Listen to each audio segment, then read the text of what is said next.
Before this, I was not very healthy person. I used to have sinusitis. I used to have all the type of diseases. But after I start learning acupuncture, homeopathy, and also touch therapy, and then my self healing went to a high level where my immune system has boosted up.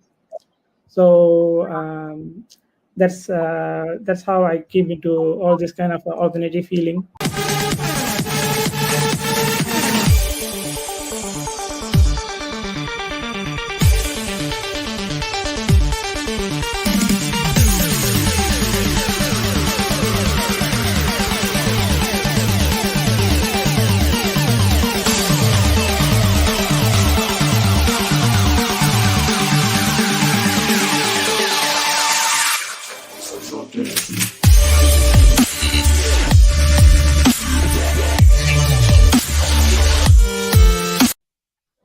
One superpower is a gentle healing touch. I touch, everybody heals.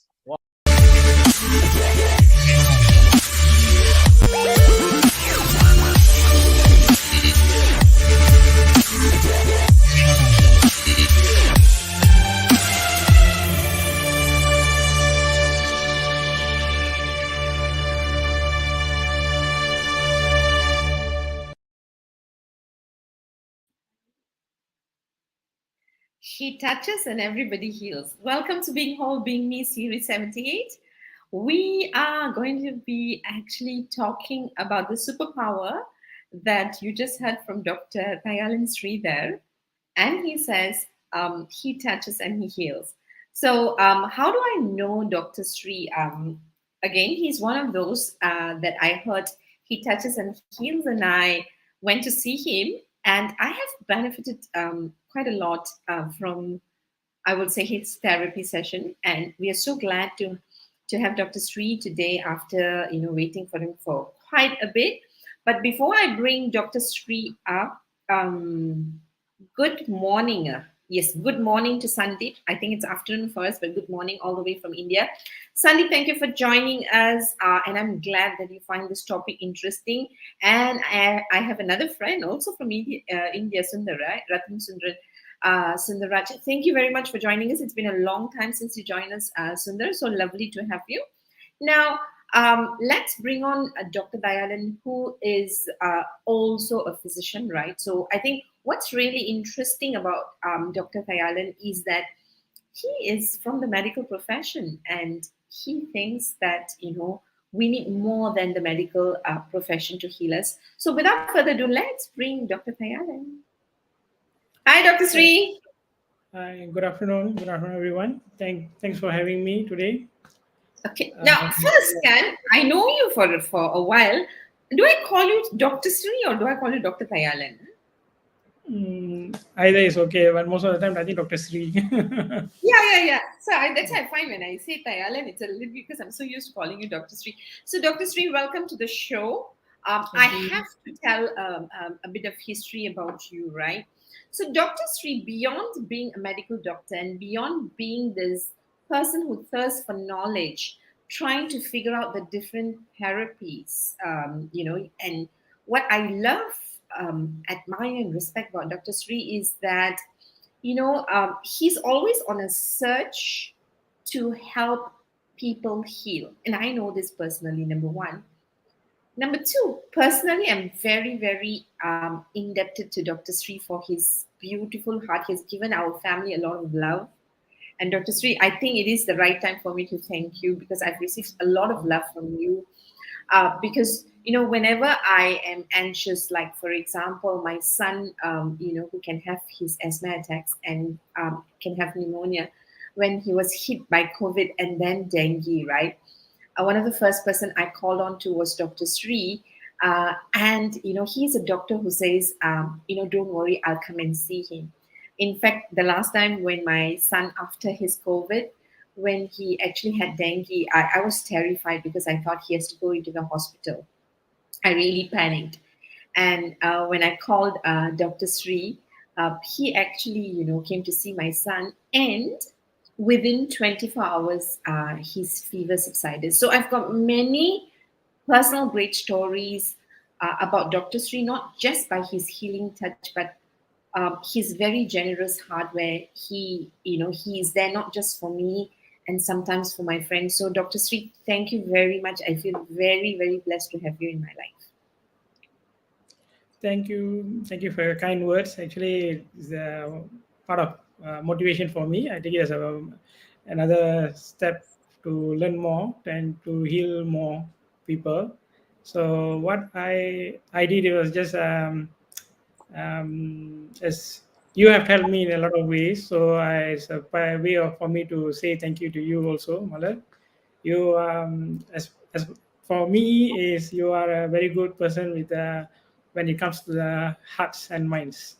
So you know how to balance it, how to go and decipher the inner knowledge. So where I find it, I tend to find it out with the touch, where I can feel the pulse and I can know what is the problem. But you can just by talking, you can just know already what is the problem. So end of the day, both of us meet at the end. Oh, you gave it back to me. Thank you very much. But no, I really, I'm very blessed to have you in my life. Anyway, let's move on before I get a little bit more emotional. Dr. Sri, so tell us, Yeah. you're a medical doctor. So tell us, I know you have a very interesting story of how you became a doctor. Actually, I didn't want to be a doctor. The first thing is when I was in high school, secondary school. So I was very good in physics, maths, and chemistry. So I wanted to be a petroleum engineer. And my Mm. parents, they they said since I'm the eldest in the family, I cannot be away from the family and all those kind of things. So all the emotional blackmails and all that. And then my late grandmother, she was having blood cancer, and one of her wishes, last wishes, for me to be a doctor, Mm, so that I can heal her. But unfortunately, she passed away when I was in in A levels. When I'm entering A levels, she passed away. So that has been my parents' how to say motivation to push me further. So mm, after that, we tried to get some scholarships and all that. Some problems were there, and then I used to give tuition, home tuition for mm, children for physics, chemistry, and maths, and then used to save up money and then go for 2 years, stop studies, and come back, earn money, and then go back. So my studies for medicine took about nearly about 10 years, and then in order to get the degree recognized here and all that, that took about another 3 to 4 years. After that, finally landed into government job. So but my search for alternative healing started long back when I was in when I saw my late grandmother's sickness. mm, So since then I was always finding a way to find for a gentle healing, mm, so where people don't have to undergo a lot of suffering when they are having some disease. I don't want them to suffer. I want them to have a gentle healing where the process is something where they can it can be something where memorable and not something where you like something where you don't want to remember it again. mm, mm. So tell me a little bit about what do you mean by suffering? So are you saying that people being in physical pain is suffering? Is that what you mean by suffering? Okay, suffering can be either is because your illness, your diseases. Some of it also have the link to your mind, the way you think. Okay, and then your emotions plays an important role, and more than all this, your stress level and how you can adjust to your stress is very important also. So when your stress level is high, but if you know how to manage it, you will not get a lot of diseases. But when the stress level goes very high, you what will happen is you when you don't know how to manage it, it start goes into your organs. So Mm, certain emotions go to certain organs.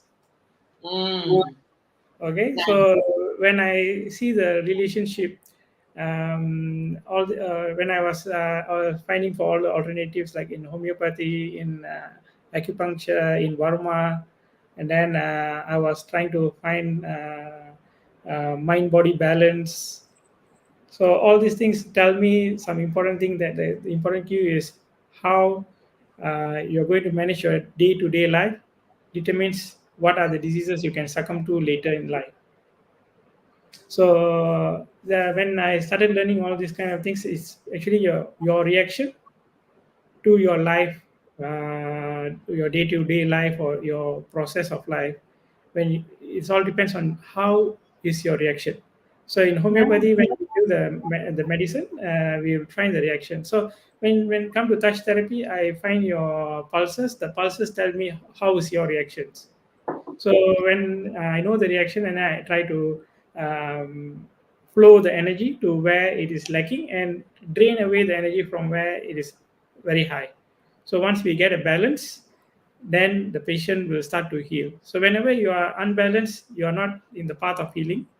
But when your energies become balanced, you will see the healing goes in a faster, healthier, and very memorable way. So some people, when I just touch them, they will say, "Oh, I feel so good already," within just like 5 minutes of therapy.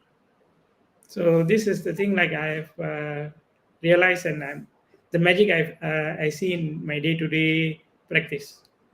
Nice. Okay, I'm going to hold you there because you've given us a lot of information, which I do think that it can be overwhelming for someone who's not exposed to alternative therapy. And in Malaysia, we may not have that much of exposure to the kind of work you're doing. Yeah. So I'm going to just break it into part with a lot of things that you said, right? The first part is, so you did medicine, so because you say you were inspired by your grandmother's illness, right?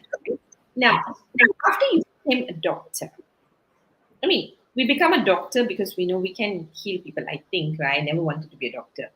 Uh, so now, because you've been in the field of medicine, what then made you search for alternatives, and how do they come together? Okay, so when you study medicine, so we have a lot of researchers. So most of our latest treatment will be based on evidence-based medicine.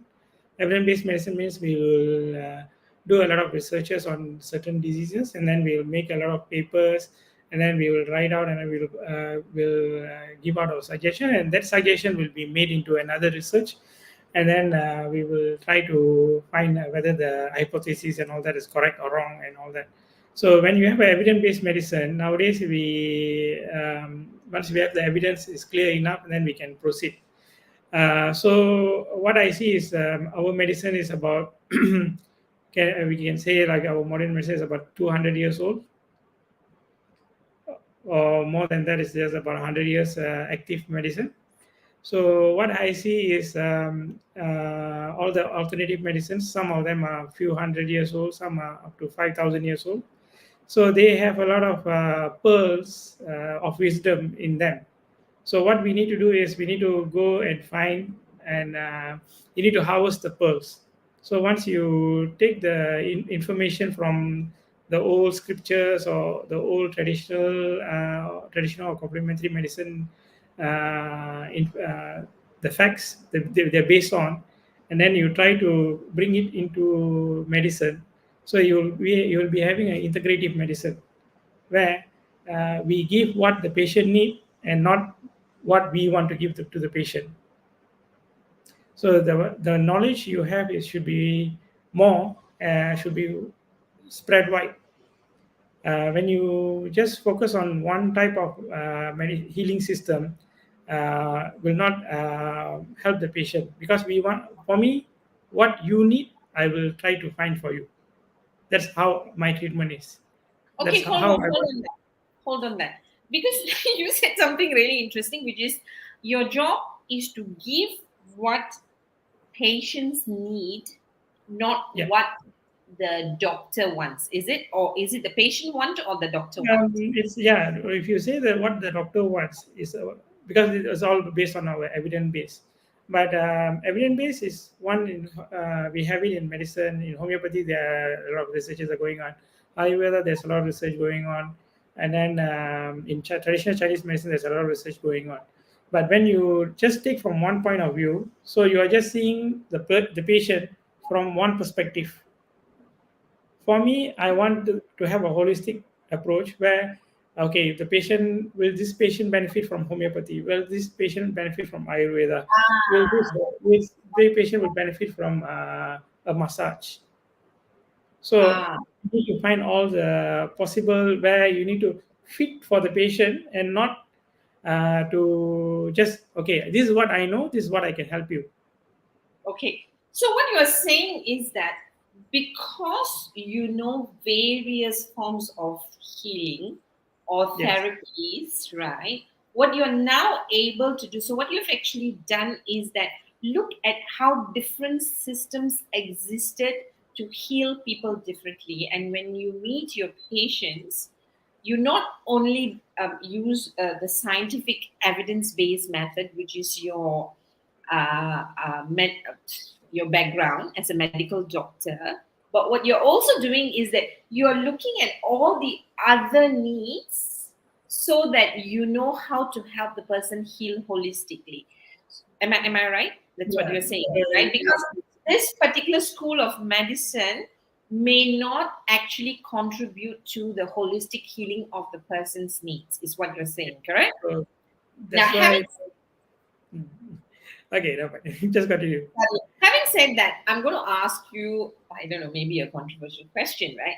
Would I be correct in saying that modern medicine, all right, treats more of the symptoms than to help the person heal. Would that be a fair assumption, or is it contextual?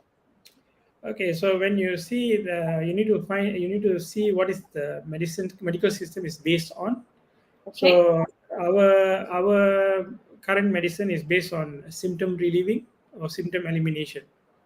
Mm, So once you have the symptom relief or symptom elimination, what will happen is if I have a headache, I just want the headache to go away for today. mm, But the headache will come back maybe after a week. But once I take another pill, then the headache will come after 3 days. mm, Another pill, the headache will come after 2 days. So there will mm, be sometimes the dependency on the drug, the disease is getting worsened. So mm, when you are going into this kind of all each medicine will have their base. So like traditional Chinese medicine will have the base on root cause removal. So they will not worry about your symptoms first. Ayurveda also is the same thing. They will not worry about your symptoms first. They will worry about your constitution. So they want to correct your constitution first, then only they will treat you. So each system have their own way to handle to approach the patient. Just as I told you, the perspective is different. mm. But once we can integrate all these various systems, I think we can benefit the patient more. Nice, nice. So you're basically talking about what the patient needs, and which school of Uh, medicine, in this case, can be brought together for not just immediate healing of the symptoms, but eventual healing of the root cause if possible. That's what I'm hearing. um, just correct a little bit is relieving of the symptom or elimination of the symptom, but not healing. Healing is a different another field where healing is from inside. It's from your inner inside. Where when we have a disease is accumulation of waste. Healing is removal of waste. So whenever you can remove all your toxins in your body, actually you're becoming healthier. So when we are becoming healthier by healing, there is a problem there. Healing will not be easy sometimes.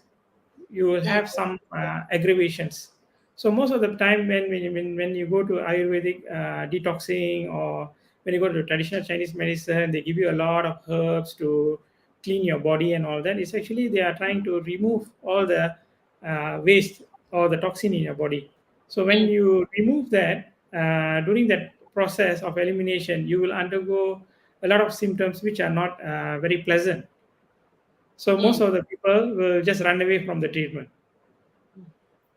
So the problem with healing is when you encounter a healing crisis, that's where the patient do so. So, okay, now I want to make sure I've understood this. Are you saying that when you do when you integrate the different schools, right, to Yeah. help with the patient's need, you are saying that it's still not healing, but it is just relieving of the symptom. Is that what you're saying? No, when we start with Modern, the when modern we start medicine. with, yeah, modern medicine is still relieving of symptoms, and Aha.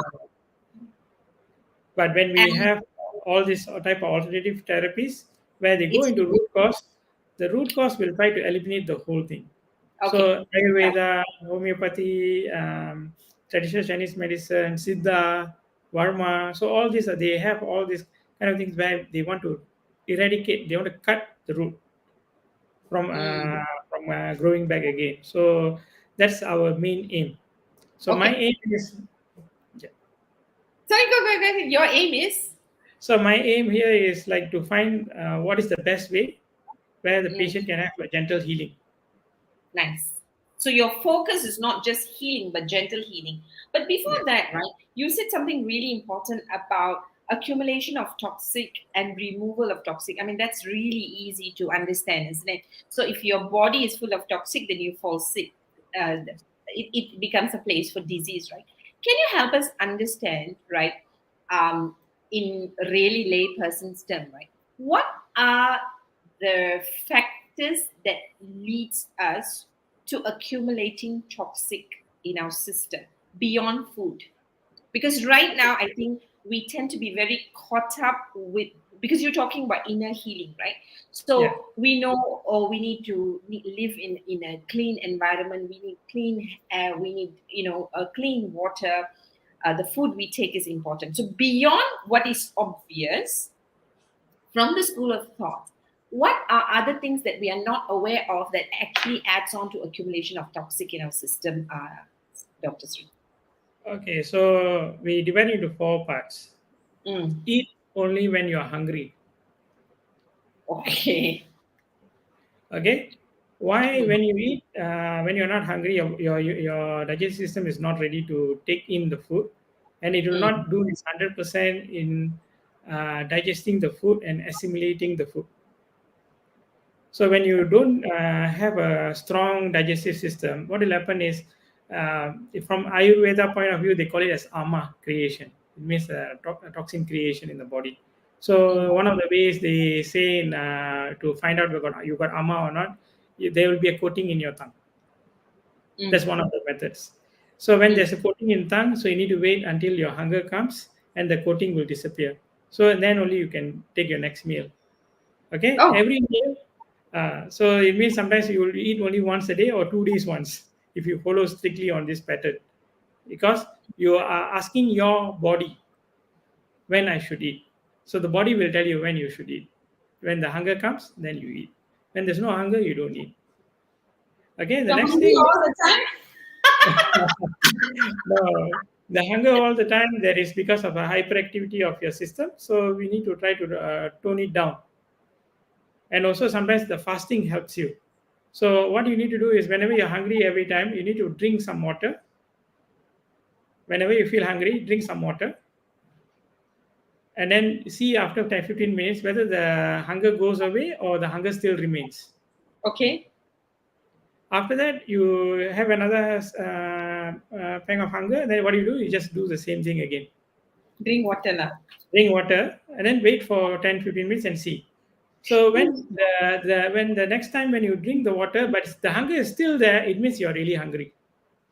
Ah, okay. I'm really hungry. Now, Okay. No problem. Thank Chitra you. will be laughing because most of the time I'm saying I'm hungry. Okay, so eat only when you're hungry. So you Yeah. seem to be saying it's once a day or 2 days once. Sounds almost like intermittent fasting. Is Intermittent fasting, yes. yes. Okay, Almost like almost continue. like Almost like intermittent fasting, but almost like. here it's not based on your wall clock. It's based on your body clock. Okay. So your body will tell you when to eat. Okay, we need to do a podcast on this. Let's move on because you got three more pillars, and Okay. we have our dearest Gerald and Sandeep piling up questions. Hold on, yeah, Sandeep, I'm with you, but just hang in there for a bit. Okay, now, so eat when you're hungry. What's the second pillar? Drink when you're thirsty. Okay, tell us more. Drink. Next is have enough sleep. Okay, So what some is of you enough sleep? enough sleep when you wake up, you should be refreshed. Okay, that means you sleep when you're sleeping, you wake up when you're finished sleeping. Don't use alarm Yeah. clock, is what you're saying, right? Yeah. And listen to your body, is what you're saying. Listen to your body. Yeah. So Okay, if you want I to want wake to up at go six back o'clock, to, hold on. I want to go back to number two. Sorry for being rude because I'm worried about timing. yeah. Drink when you're thirsty. So how do I know I'm thirsty, doctor? Because there's also another school of thought where they say you need to drink enough water, 3 liters a day, and stuff like that. So there seem to be two different school of thought. Can you Okay. help us One is understand? when your lower lip is dry, is a sign that your body needs water. Lower lip. Lower is dry. Yeah. So cannot wear lipstick or lip balm. Lah. No, lipstick can, it will still be dry, doctor. Don't worry. When you Okay. use lipstick on a dry lip, it doesn't look nice. So it, Oh, it is actually enhances the symptoms and signs. So lipstick okay. is good for women who are listening. Last one. So enough sleep, eat when you're hungry, drink when you're thirsty. Enough sleep. What's the fourth one? Rest when you're tired. Okay. So rest is not to go to your couch and sleep. It's just put on some soft music and just listen, or some songs which you like to listen, which makes Okay. you have an inner happiness or inner joy. So just Okay. about 10, 20 minutes, just rest, and then you just can go back to your work again. Okay, got it. So you're asking us to get into calm state, right? So I'm going to just pause for a bit because you've given us what actually gets us. So what I'm hearing from you is that your four pillars, because we don't follow these four pillars in modern living. I know we have not only regular meals, but we are having more meals than maybe our body requires, drinking more water than we should, not having enough sleep and not resting when we want actually puts our body through stress, which then leads to disease, is a very simple conclusion I'm making for now. Yeah. Again, we need to understand this in context. So for those who are listening now or later, please don't, go into changing of lifestyle without consulting a doctor or talking to maybe Dr. Dayalan. All right, let's answer some of the question that Sandeep has put up before we dwell deeper into the subject matter. Sandeep is asking why modern medicine is much used across the world. Can I answer this question, Dr. Thailand? Then you tell me Yeah. Can, correct or can. not. Yeah? Because we human beings don't have delayed gratification. We destroy our body and then we want quick fix. Okay, I'm done. No, the modern medicine is going towards integrative medicine, or they're going to combine in all the different varieties of how to say, like medical systems into one. So what they're Mm. doing is now in Malaysia we are having a TNCM Act is coming up. TNCM means is Traditional and Complementary Medicine Act is coming up, Oh, nice, nice. where they're going to incorporate traditional like Ayurveda, Unani, and all those Nice. kind of things will start to come in.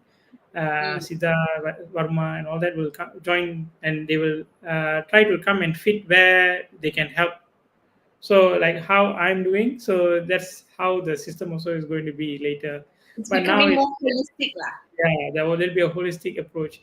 Now, now we are in the baby steps. So maybe another 30 years, I think will every hospital will have its TNCM units, and then you will see that the more integrative type of medicine will be used, because there is a lot of limitations in modern medicine. But with this, there will be the patient care will be enhanced.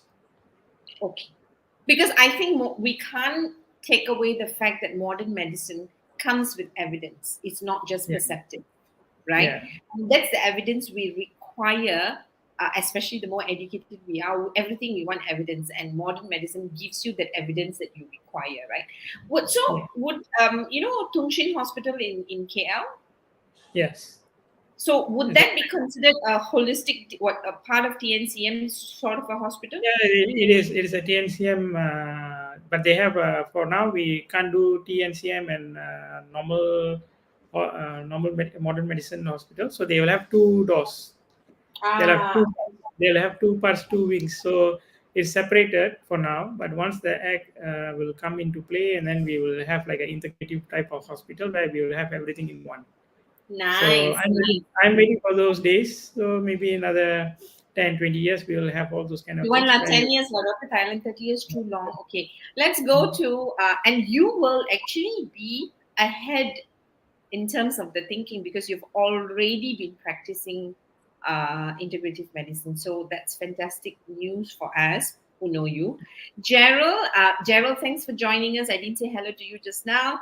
Gerald is saying, Dr. Thayalan, modern medicine is a reliever and alternative can be a reliever too. Healing can only happen if one heals themselves within and follow a healthy lifestyle. Am I right to say that he is asking for yes, confirmation? I agree, because once you have a healthy lifestyle, so you are already facilitating waste elimination, and you are reducing waste accumulation in your body. So as we see, Gerard, he does his classes on every Sunday. So the only thing Jared is, I is don't. more than every Sunday. He is regimented in the way he lives. You know what he Yeah. breathes, what he drinks, what he eats. So So, I so he's a yeah. very conscious person on his health. Correct. So there is a very less chance you are going to succumb into all these chronic diseases and all that. But accidents we can't avoid. But accidents as like stroke and heart attack is considered to be accidents. So we need to Oh, see the difference. So that's why most of them so tell is a me, healthy.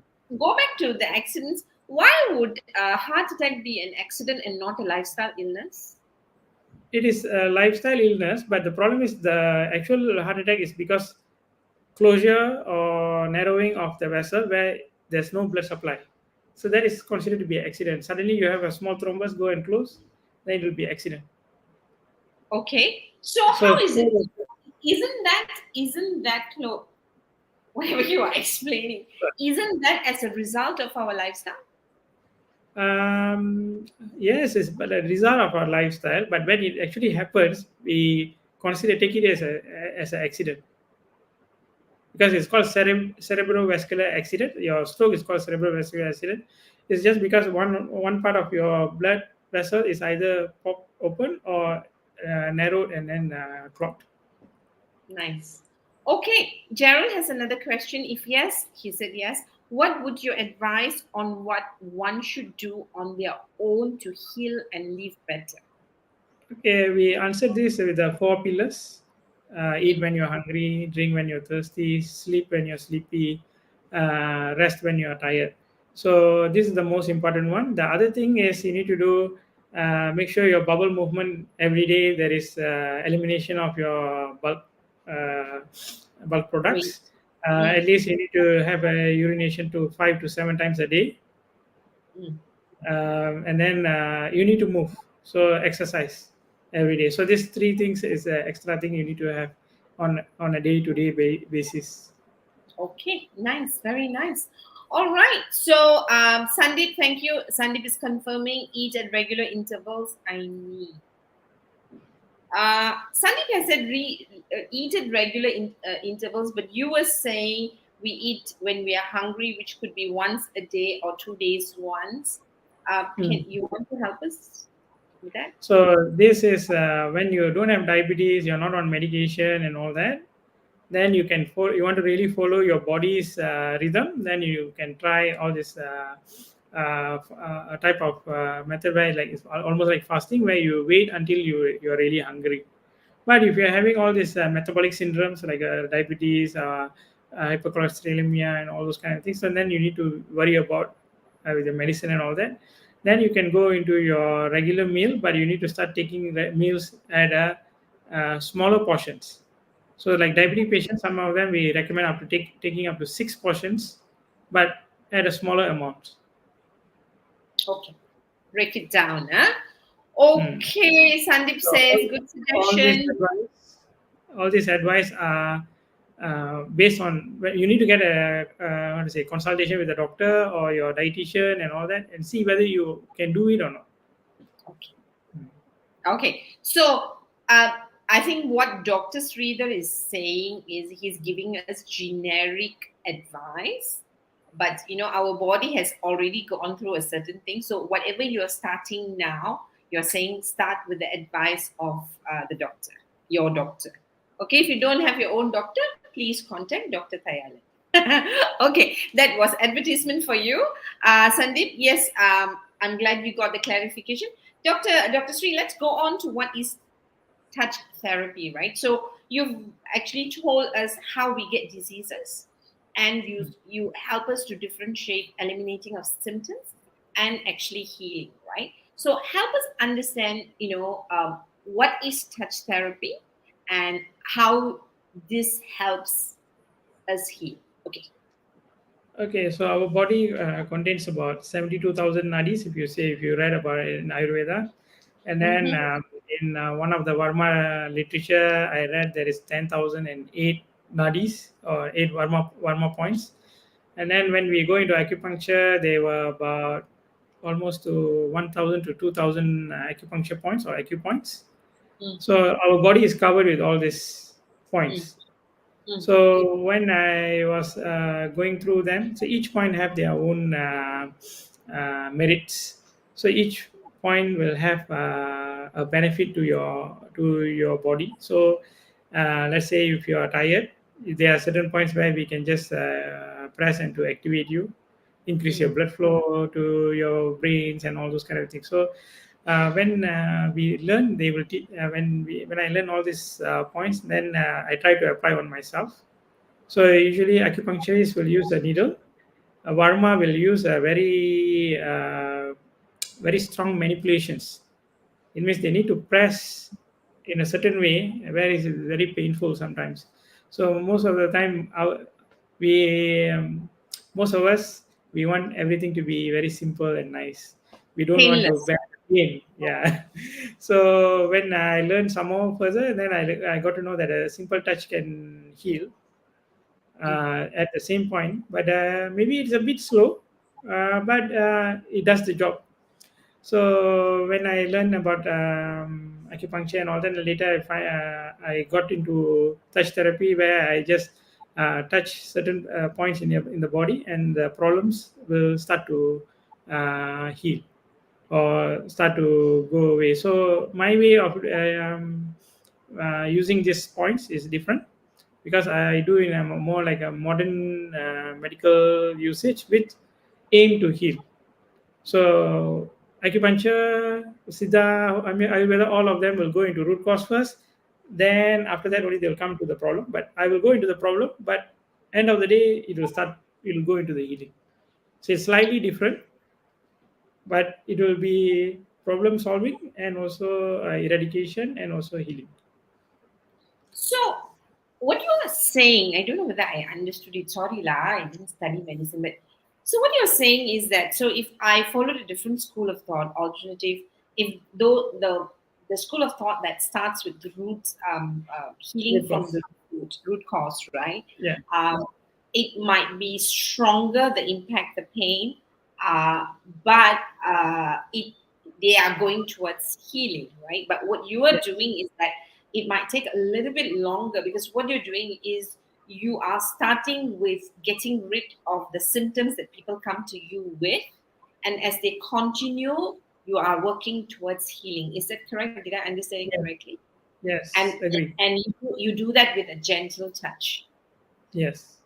Correct. So Now, most of them,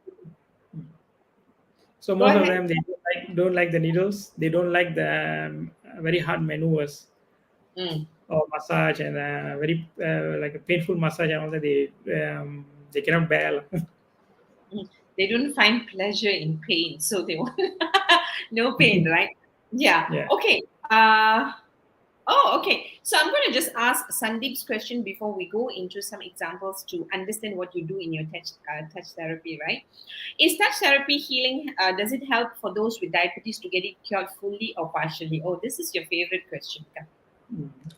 Okay, so when we talk about diabetes, it's more on your lifestyle.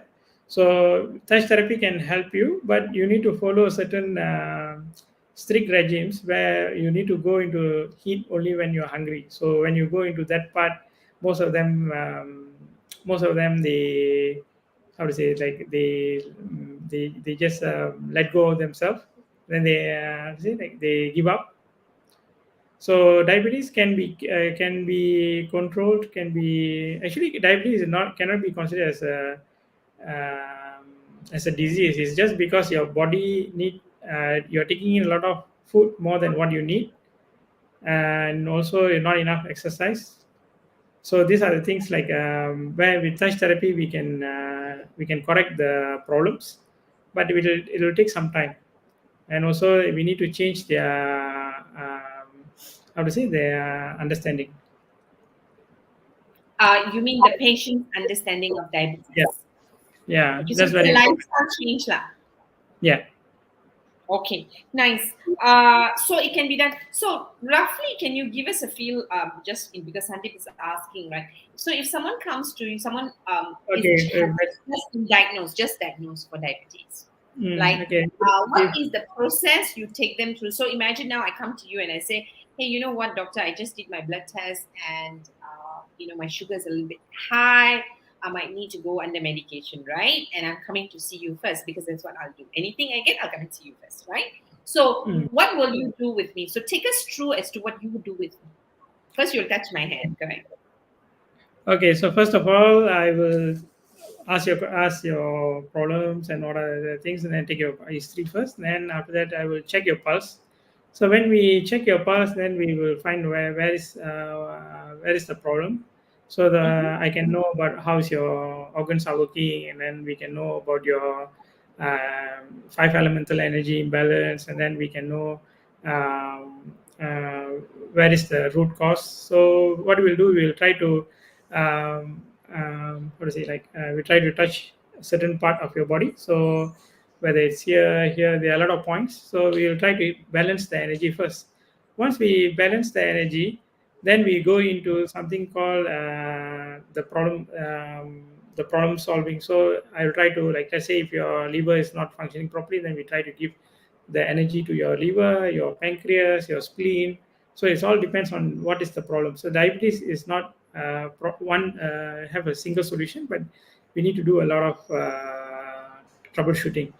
So once the Mm. energy is balanced, then once you are okay, then will ask you to do fasting.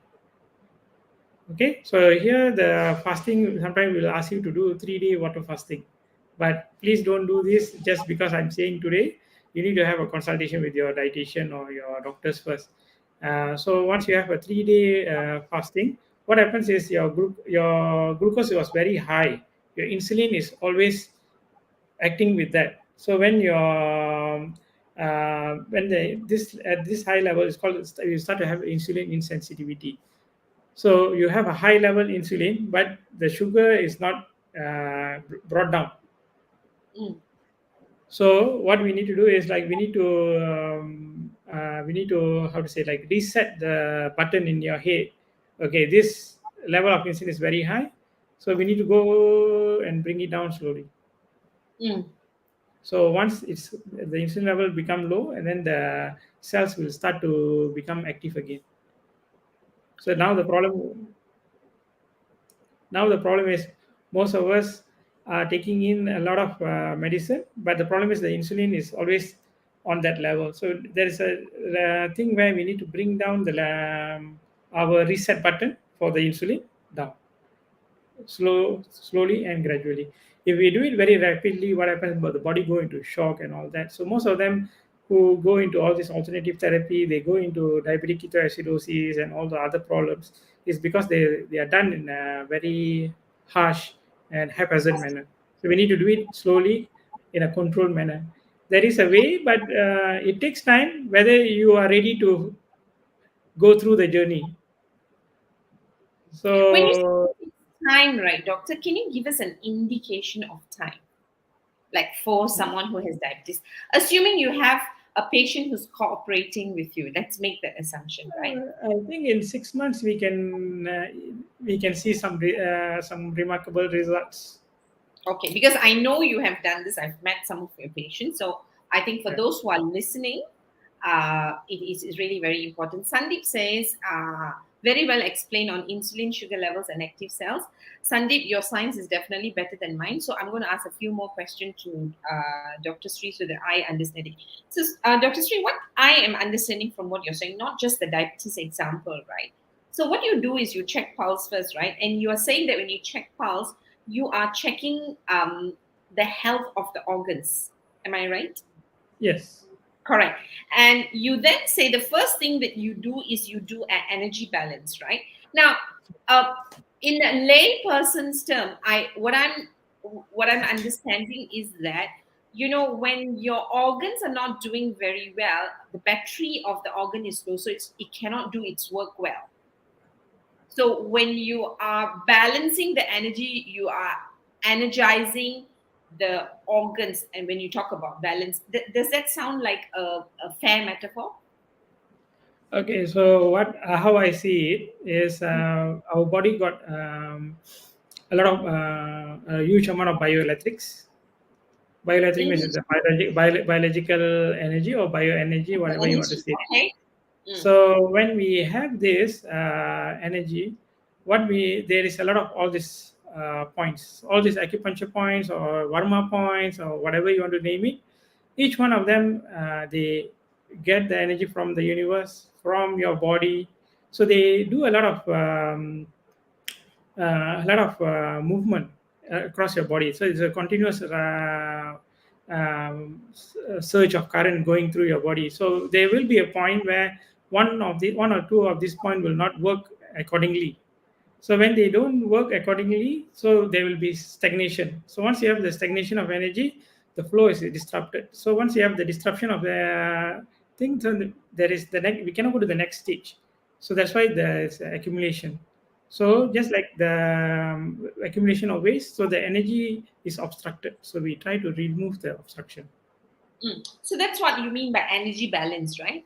Yeah. Because so that's the first thing that you work on. You see where our energy is stuck, and you clear those paths first before you can then go into root cause analysis and then heal organs part by part by deciding which part of the body you will touch, or right, which points you will touch, which part of the body Mm. didn't sound good, which points you will actually touch. Am I right?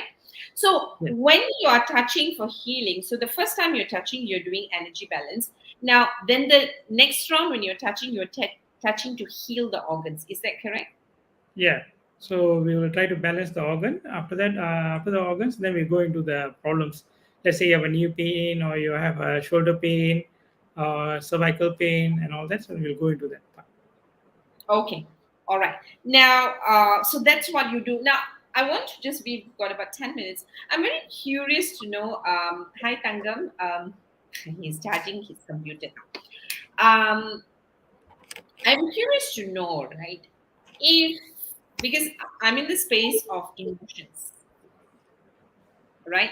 Would you be able to tell us both from a scientific point of view, medicinal, modern medicine point of view, as well as alternative therapy point of view, right? How do emotions create imbalance either in our energy or become diseases? Okay, this is These are asking for you, Dr. Sri. okay. So this is one of my favorite thing where for me is like when I heal the patient, I will see their emotion, and all that first. Then only I'll go into their physical problems. So most of the time when patient comes to me, I will ask them why you have a lot of fears, why you have a lot of worries. But just by Okay, checking the pulse, I'm going to stop you. So, when you're checking my pulse, when you yeah, ask me, why are you holding so much of fear? Why are you holding so much of anger? Why are you holding so much of worries? Whatever the emotions that you detect, right? You are saying you are detecting this emotion in my body. yes, your body has how to say your body chemistry is working in that way. So when your body chemistry in fear, different types of hormones will be secreted. So Correct. your pulses will be different. When you are Uh, in a state of worry, different hormones will be secreted. And again, when we go and see your pulse, the pulse will be different. So by um, knowing the pulse, and then I'll ask them, and then I'll tell them to work on that.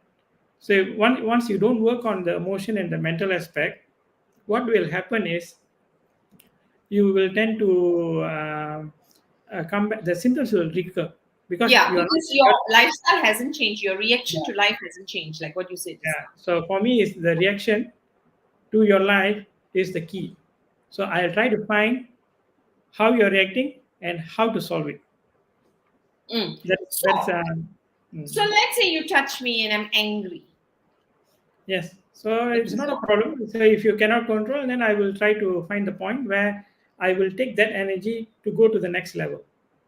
So to digest it. So now the problem is the anger is stagnating, right? So we'll try to remove it and go to the next level. So it will take some time. And then after about 1 week, most of the time, the patient, when they come back to the next visit, they will be already cleared. They already like 2 3 weeks ago, I had one patient, husband and wife. Husband want to go back to the hometown with for the Deepavali and all that.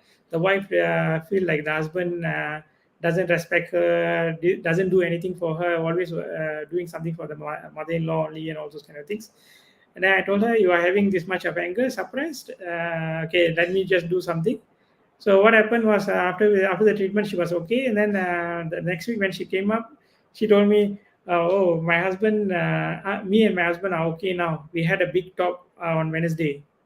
So I saw her Sunday and the next Sunday, but one Wednesday she already had a big talk with her husband. And I asked her, why, what happened? Then she said, I told him what are the things I feel. I just pour out all my emotion to him.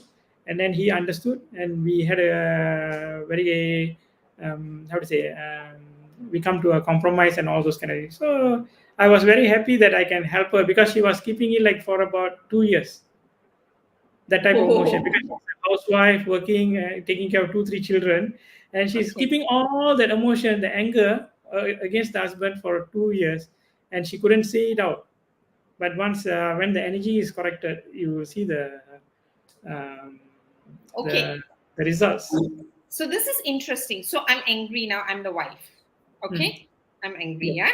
I'm angry with my husband and I don't say what I want. This is a very common problem where yeah, we suppress, we don't talk about what we need for whatever reason, right? So if I'm your patient and you realize I'm angry and I'm angry with my husband because I've suppressed my anger, right? So I'm not happy with my husband's choices, just like this lady, right? And so what true. you're doing is you let the anger digest. Now help me understand because in my school of emotions, what we are saying is that every emotion needs an outlet. It needs to be discharged from your body through an action, right? That's what Yes, we. I'm just doing the same thing, but Uh, using a. so what are you doing? So for us, for example, the energy need to be released. First, you need to acknowledge. Next, you need to talk about it. Third, you need to ask yourself what's the action that you require to release that energy. These are three things that we say, right? When you touch and when you say you are helping it to digest, what are you helping us to do? Okay, let's say the energy you are when your anger energy is very high.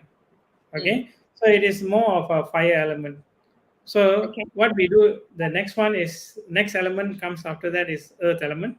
So what we do, we pass the energy to the earth element. Okay. Okay, so there is some points where we can do those kind of tricks. So when I press a certain point, so then the energy will be shifted. So and then the patient will start having relief. Like usually within 1 2 weeks, I can see a lot of difference in them. So I won't be so angry anymore because the anger has been now transformed, is what you're saying. Yeah. So you are digesting it, and then your soul, your some of them they say your life force energy or whatever is your center core will start finding outlet to break you free. So that's why Okay. the for this lady, what happens was she had outlet, so she managed to come and talk to her husband. So which Mm. she didn't do for past 2 years. So how that thing came about is because her energy is ready now. She's ready to digest it off in one go. She was just accumulating, but no outlet. Mm. Don't know whether I understand this well, but I'm getting parts of it. So what you're basically saying is that so tell us not the basic. What you're basically saying is that where emotions are concerned, the more you suppress or repress and keep in your body, that is actually going to come out as diseases eventually. Am I right? Yes. Now, would I then be right to say beyond lifestyle because you've given us the lifestyle things that we need to do that it is really important for us to be in touch with our emotion and address the issues that's bothering us at an internal level because otherwise this is going to recur, correct?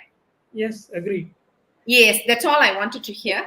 But let's say I come to you, right, and you touch me and you say I'm angry because I've seen this, right? We can see people are angry, but people say they're not angry. Hmm. No, I'm they sure will you.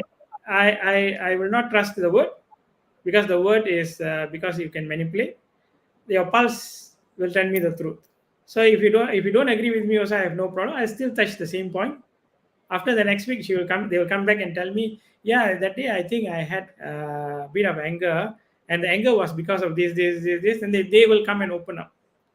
Mm, So okay. at that point, I know that okay, what I did and what I diagnosed was correct.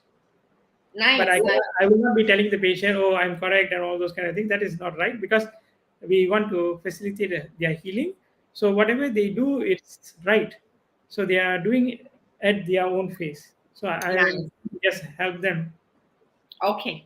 And of course, if I don't change, so if I am one person who's always suppressing my feelings of different sort for whatever reason, right? Then what will happen is this moment I will heal when there is another event in my life. I will have another energy crisis, another pain, and Yeah. another disease that I'll come to you for. So that's what it is, isn't it? Because Yeah. we are an accumulation of the way we react to life, is what you said. Yes, it's reaction. Everything comes back to your how you react to your life process. Okay. And how So should we react to our life process? no, there is no books. If I have a manual, I will be very happy. Okay. One last question before I let you go. Can you tell us so just give us, don't have to give us the details. Tell us what is the most complex or difficult case that you have resolved with touch therapy? It was one of the patient with stroke, with paralyzed on the left side. So he came to me, and then we did therapies. So Mm, within like 2 weeks, he can lift his hand.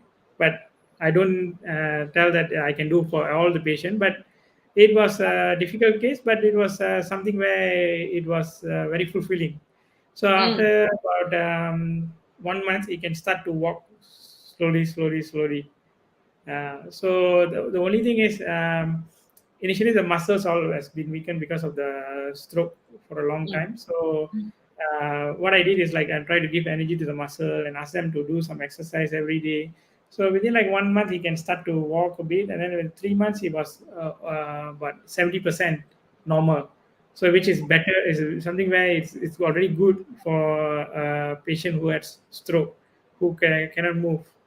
I have to use a wheelchair. So that was something where tells me that there is something beyond me, where you can just I don't know, just the treatment, it went so beautiful. Like, so that patient was somebody who appreciated me a lot at that time. Nice, nice. And so what you're basically saying, that's one of the cases that you've actually worked with, and you've seen that person heal, is what you're saying, which is fantastic. Just Yeah. before I end, Sandeep, thank you very much. Sandeep said, interesting subject. Need deep diving to understanding much better. I'm loving the conversation. Thank you, Dr. Sri and Malar, always ready with fantastic question. Paraphrasing. Thank you, Sandeep, for such encouraging feedback all the time and making time for our shows. All right. So, Dr. Sri, you have a center in Brickfields. Am I right? Yeah. Okay. It's, So, I so, think, yeah, what we will do is we will put the centers. Oh, this is so take a snapshot of this if you want. And this is where Dr. Sri operates from, and you can get in touch with him. Facebook, LinkedIn, you have his information. Connect with him, and take it wherever you want to take it. Thank you very much. Gerald says, thank you, Malar and Dr. Thayalan. Good topic, but most importantly, while we heal, we also need to educate the young and the people on prevention and living good lifestyle to avoid illness. I am not only young, I also need it, like Gerald. Okay, so thank you very much, Gerald, once again, for always supporting us. So, Dr. Sri, I want to really thank you for this really very enriching session, because I've had many conversations with you, but I think today I had a lot more clarity. I want to thank you for doing what you do. But most importantly, I think I want to thank you for the spirit that you do it with, with a big heart of love and kindness and generosity, which is why you always use what we call a gentle approach. Is there anything you like to leave the audience behind? Anything mm, you just want to say? have a beautiful life and a gentle healing. So that's my aim always. Thank you, Malar, for your support, your love, and I don't know. Yeah, I feel like you are God given to me. Thank you. Oh, such big words. Okay, better take him off the screen before he says big words. Thank you, thank you. So that was Dr. Thayalan. Thank you for joining us in Being Whole, Being Me, Series 78. Do us a favor, if you find this useful, please share the YouTube link with friends and family who like to learn more so that they know what they're looking for. At least we can start exploring more than what we already know so that we can lead a more holistic life. With therapists like Dr. Thayalan, who are really who is a visionary who's trying to give us different perspectives so that we can lead a more fulfilling life. Of course, you can also share our YouTube so that we have more subscribers as we're coming to almost the end of our series soon. We're on series 78. We are going to end it at 100. After which we are hoping to bring more information on podcast, and I will definitely bring Dr. Thayalan, to give us more information. With that, wishing all those who are celebrating Deepavali or Diwali, however you say it, happy Deepavali. Have a beautiful celebration of lights until I see you next week.